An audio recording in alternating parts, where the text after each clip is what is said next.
अस्सलाम वालेकुम मेरी प्यारी सी यूट्यूब की फैमिली, क्या हाल है? ठीक-ठाक हैं? ताला आप सबको अपने ज़ोमान में रखे आमीन सुम्मा आमीन। दिल से ढेर सारी आप लोगों के लिए दुआएँ हैं कि जा रहे हैं, खुश हैं, आबाद रहें करें। चैनल को सब्सक्राइब, लाइक, शेयर, कमेंट्स अपनी राय का इज़हार आप लोगों ने ज़रूर रखना है। तो जी रात गए जैसे कि रजब बट बहुत ज़्यादा खुश थे, बहुत ज़्यादा खुश थे। वही कहते हैं ना कि खुशी राज़ नहीं आती और लोग ट्रोल किए बगैर रह नहीं पाते। जैसे कि दोपहर में ही जब बसंत स्टार्ट हुई तो वहाँ फ़ारूक खोखर भी आ गए, जहाँ रजब बट बसंत मना रहे थे। मतलब ये कह लें कि अगली ही जो छत थी वहाँ फ़र्क होकर आए और उससे अगली छत पे रजब भट्ट अपने दोस्तों के साथ बसंत मना रहे थे, हँसी खुशी और सही ढोल ढमक्के के साथ। और वहाँ आपको पता है कि सब एंकर भी आए थे और इंटरव्यू ले रहे थे, लेकिन जब लोगों ने देखा कि इतना रश मचा हुआ है, ये कौन है, तो जी वहाँ रश में फ़र्क होकर इंटरव्यू दे रहे थे।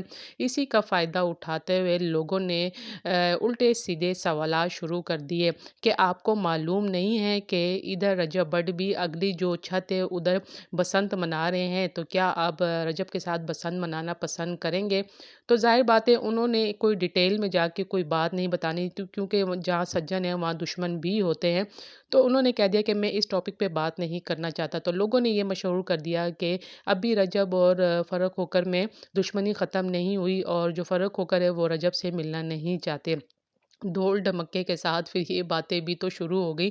जैसे ही रजब भट्ट ने सुना या फिर किसी ने रजब भट्ट को बताया तो रजब भट्ट ने फ़ौरी अनाउंस्ड किया और बताया कि आप लोग कैसे लोग हो।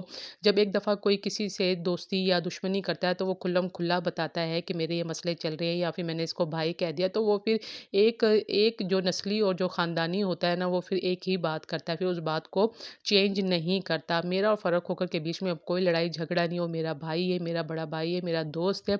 मैं उसे कोई ऐसे मसले मसाइल नहीं चल रहे, लेकिन आप उसे हवा दे रहे हैं और बार-बार सवालात कर रहे हैं। ज़ाहिर बात है वो उधर अपनी बसंत मनाने आए, मैं अपनी बसंत मना रहा था।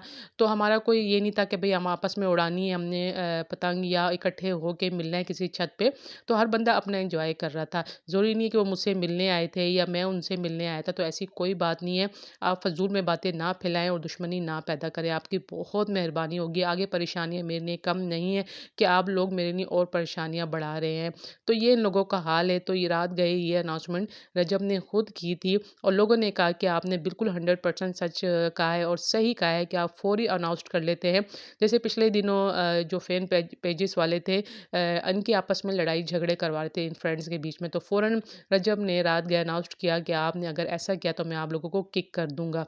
तो यही बात है, इसीलिए रजब से लोग डरते हैं और प्यार करते हैं कि ये दिल के साफ़ है और ज़ुबान के साफ़ हैं। थोड़े बहुत ही ज़ुबान की थोड़ी तल्ख़ है लेकिन बात हक़ सच की करते हैं। जहाँ ये बात हुई तो दूसरी तरफ जो है जी ईमान भी कूद पड़ी मैदान में और कैटो को गोद में पकड़ के फिर अपनी तस्वीरें स्नैप्स पे, टिकटॉक पे और इंस्टा पे शाये कर दी। मतलब अपनी पोस्ट शेयर कर दी उन्होंने। तो ये हाल अहवाल है, जबकि रजब भट्ट कहते थे कि जो ईमान है उसका दूर-दूर तक सोशल मीडिया से कोई वास्ता नहीं है, ना ही उसको शौक है। लेकिन हम दिन पे दिन देखते चले जा रहे हैं कि ईमान का शौक बढ़ता चला जा रहा है और अपने आप को ज़्यादा इन्हांस करके दिखा रही हैं कि मैं बहुत खूबसूरत और बहुत प्यारी लग रही हूँ। मैंने बहुत अपने पे तवज्जो देनी शुरू कर दी है।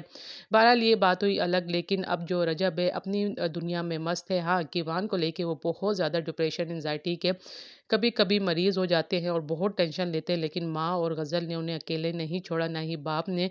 वो उनका भरपूर साथ दे रहे हैं, उनके दोस्त उनके भरपूर साथ दे रहे हैं, लेकिन कीवान की जगह कोई भी फ़िल नहीं कर सकता। तो ये हाल-अहवाल है। कमेंट्स में आपने अपनी राय का इज़हार ज़रूर करना है। इजाज़त चाहती हूँ। ओके जी, अल्लाह हाफ़िज़।